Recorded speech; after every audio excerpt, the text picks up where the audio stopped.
तो देवी और सज्जनों, मैं इतना बड़ा इंट्रोडक्शन इसलिए कर रहा हूँ क्योंकि डीजी नाम के एक व्यक्ति, जिनके बारे में आप लोग मुझसे पागलों की तरह रिक्वेस्ट करते रहते हैं कि दीपांशु के लिए एक वीडियो अगर आप निकाल दोगे तो हम सोने का दान कर देंगे, हम मंदिर बनवा देंगे, हम जो है 10 पन्ने पहन लेंगे एक साथ।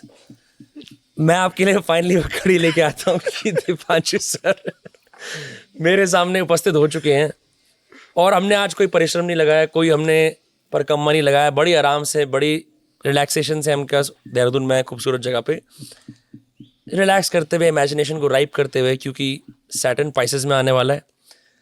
सर मैं ये वीडियो नॉन एस्ट्रोलॉजिकल ऑडियंस के लिए नहीं बना रहा हूँ, ये पॉडकास्ट आपके साथ जो ज्योतिष के भक्त हैं, Okay. जो मुरीद हैं, उनके लिए वीडियो बना रहे हैं। But to start this off sir, मैंने यूट्यूब पे, ट्विटर पे, जहाँ पे वैदिक ई गर्ल्स और वैदिक पॉप एस्ट्रोलॉजर्स का निवास है, और जहाँ पे डेली वीडियोस आते हैं नए नए ट्रांजिट्स के, हर बार 2-3 बार भी आते हैं कई लोगों के, तो वहाँ मैं देखता हूँ बाय टाइम स्टैम्प मेरे असेंडेंट पे वो क्या कहता है। Okay, मैं ही अकेला नहीं हूँ, ऐसे कई लोग हैं जो चाहते हैं कि 10 एस्ट्रोलॉजर के थ्रू मैं कंफर्म करूँ कि ये होने वाला ट्रांजिट क्या होने वाला है। लेकिन एस्ट्रोलॉजी की कम्युनिटी डरी हुई है सर, इसमें एक भय का माहौल है। इतने ट्रांजिट आके चले जाते हैं, मार्स ट्रांजिट देख लिया, जुपिटर देख लिया, बहुत डंका पीट रहे थे, राहु केतु एक्सेस बदलने वाले हैं उसका। Okay. ये जो सैटर्न पाइसेस में जाने वाला है, बिग प्रेडिक्शंस, 29 मार्च को डेट को लेके ऐसा भय, ऐसी कंफ्यूजन। पहले आपसे पूछना चाहता हूँ सर, बहुत तरह के ट्रांजिट्स होते हैं, why is this Shani transit in Pisces attracting so much attention? Okay, first of all introduction के लिए धन्यवाद। मैं एक्सपेक्ट नहीं कर रहा था कि इतना फनी होने वाला है। बट सैटर्न को लेके डर बहुत अजीब सी चीज़ है।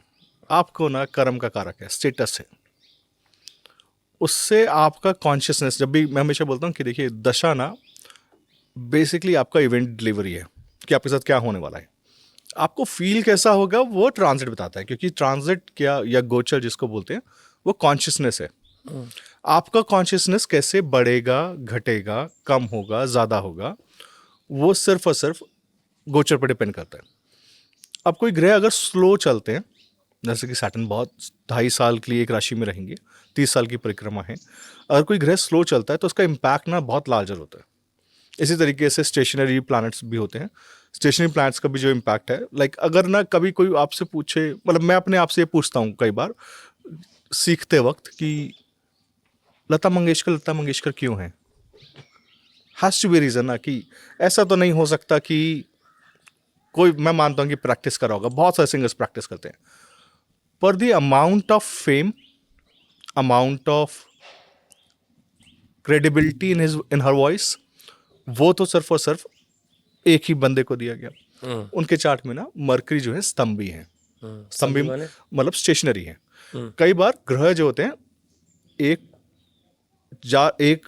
जगह से दूसरी जगह पे जब वो ट्रांजिट कर रहे होते हैं, तो जब उनको वापस मुड़ना होता है, जिसको रेट्रोग्रेड मोशन बोलते हैं, वो अपनी स्पीड को स्लो करते हैं।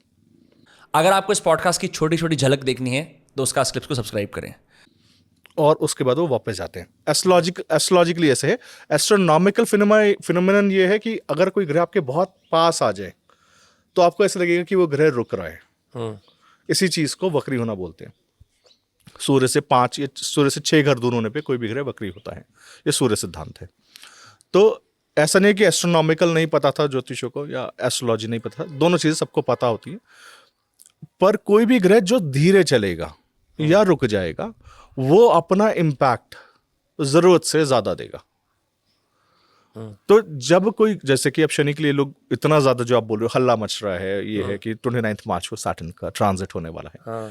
आप यकीन मान के चलिए, सैटर्न कोई भी काम के लिए जल्दी नहीं है उनको।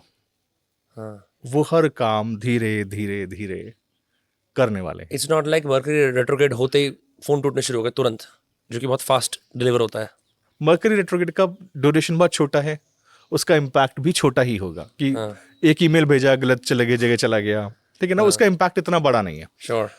पर सैटर्न का जो इम्पैक्ट है ना, वो आपको अपनी लाइफ में फील होगा। रीजन बिंग इज सैटर्न ना आपके लिए पोजीशन, मतलब Saturn is like a base of society, Kurma अवतार है। तो आम जनता क्या सोचती है, आम जनता का विजन क्या है, सबको थॉट्स ना हमेशा ऊपर से आते हैं विनम्र।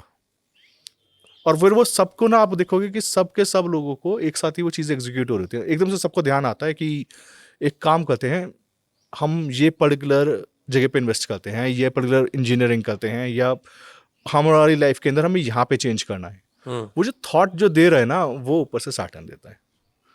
वो थॉट को पकड़ने के लिए सैटर्न के पास बहुत टाइम है, बहुत धीरे से चलते हैं, और जब फंडामेंटल शिफ्ट होता है तो आपको दिखाई देता है पूरा सोसाइटी शिफ्ट हो रहा है।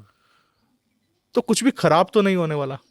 मतलब खराब तो खैर वो है ना कि आपके साथ खराब या अच्छा सिर्फ और सिर्फ आपकी दशा की वजह से हो सकता है। ट्रांजिट सिर्फ कॉन्शियसनेस दे सकता है आपको, वो आपको ये बता सकते हैं कि आपको कैसा फील होने वाला है। लाइक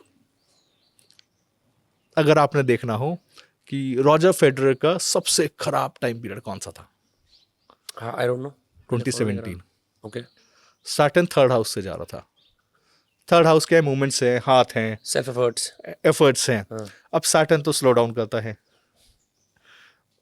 अब थर्ड हाउस के अंदर जिनका काम ही हाथ चलाना हो, खेलना हो, that was the worst season in the whole career of Roger Federer.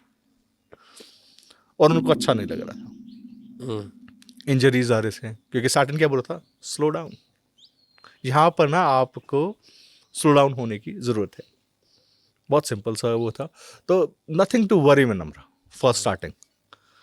और आपको ये देखना है कि सैटर्न ना अब मेरे को क्या देने वाले हैं। कोई भी ग्रह आपकी कॉन्शियस के लेवल को सिर्फ बढ़ाता है। अगर आप रेडी हैं, वही ट्रांजिट आपके लिए बहुत अच्छा रहेगा। आप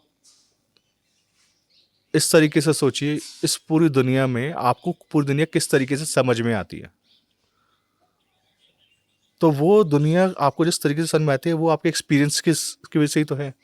इसके अलावा तो कुछ नहीं है। अगर आपके एक्सपीरियंसेस आपको होंगे ही नहीं, आपको कुछ फील ही नहीं होगा, तो इवेंचुअली आपका ग्रोथ नहीं होगा।